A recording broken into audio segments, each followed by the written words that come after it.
tegas PKS menolak IKN ya. Walaupun kita husnuzon, niatnya pemerintah baik, tapi sangat tidak tepat, sangat tidak relevan, sangat tidak urgen.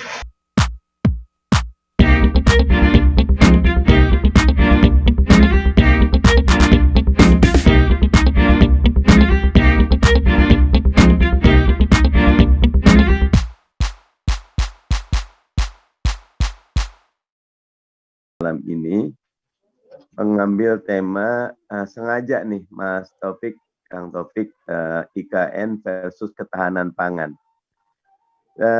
Pandangan saya tegas PKS menolak IKN ya.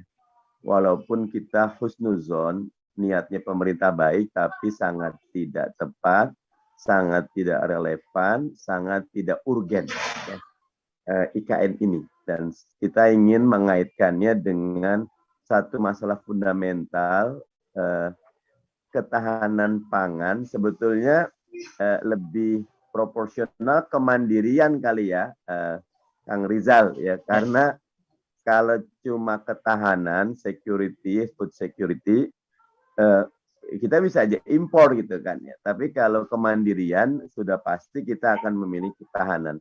Sengaja tema ini kita angkat karena kita negara agraris dengan segala kelebihan komparatif dan mestinya jadi kompetitif juga.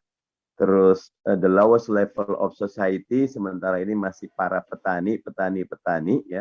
Pada saat yang sama nanti Mas Kang Taufik bisa memaparkan saya yakin terkait dengan gap besar antara kebutuhan pangan kita dengan ketersediaan pangan yang ada. Bagaimana demikian banyak dari 9 kebutuhan pokok kita itu loh, yang banyak diantaranya pangan, ternyata kita masih bergantung kepada luar. Nah ini menjadi ancaman besar bagi kemandirian bangsa. Tapi izinkan teman-teman sekalian saya mengangkat tema kenapa PKS menolak IKN ya. Rekan-rekan sekalian, tentu ini menjadi perhatian kita bersama.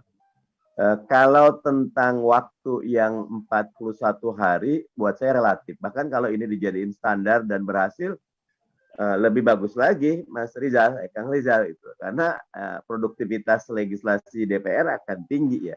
Tapi menurut saya ada kesalahan yang fatal ketika energi bangsa yang mestinya dialokasikan bukan cuma untuk recovery, tapi memperkokoh kualitas pendidikan, layanan kesehatan, kemandirian pangan kita, migrasi dari energi tradisional kepada energi terbarukan, menata ulang birokrasi kita menjadi birokrasi kelas dunia yang melayani, yang itu menjadi persoalan utama kita sehingga easy of doing business kita menjadi rendah, investasi kita pun masih sangat jauh plafonnya dibandingkan dengan kondisi yang ada. Justru alih-alih pemerintah mengajukan proposal ibu kota negara yang di rencana pembangunan jangka panjang nasional 2005-2025 tidak ada. Pak Jokowi juga ketika 2019 menyampaikan 5 fokusnya, SDM, infrastruktur, perampingan regulasi, reformasi birokrasi, sama transformasi ekonomi, nggak ada kaitan direct kepada IKN, tiba-tiba maju proposal ini yang dalam pandangan PKS secara yuridis bentuk otorita walaupun disebut daerah khusus, sebetulnya di pasal 18 Undang-Undang Dasar ini menjadi catatan besar.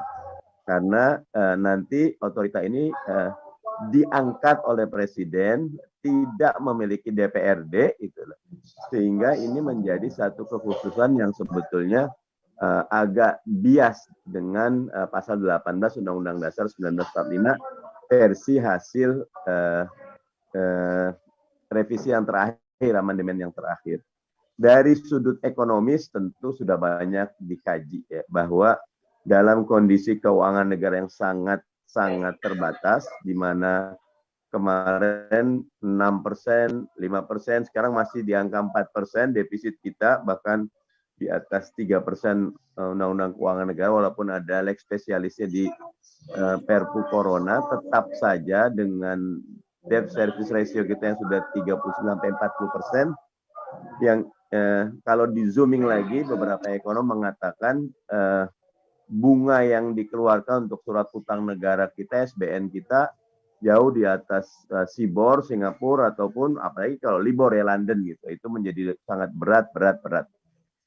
Dan kalau kita kalkulasi 466 triliun itu kita gunakan secara serius untuk membangun kemandirian pangan,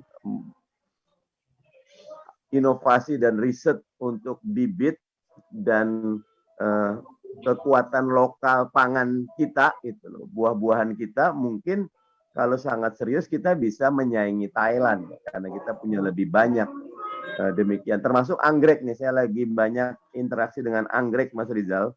Ternyata 2/3 spesies anggrek itu ada di Indonesia dan kita belum mampu untuk menjaganya gitu. Dan sehingga mestinya angka 466 itu kalau dialokasikan buat ketahanan pangan, buat membangun universitas terbaik di timur Indonesia, untuk migrasi dari energi tradisional ke solar energi, energi terbarukan, kerjasama dengan perbankan sehingga masyarakat bisa memiliki energi yang lebih bersih, termasuk membangun ketahanan infrastruktur kesehatan, buat saya itu jauh lebih utama.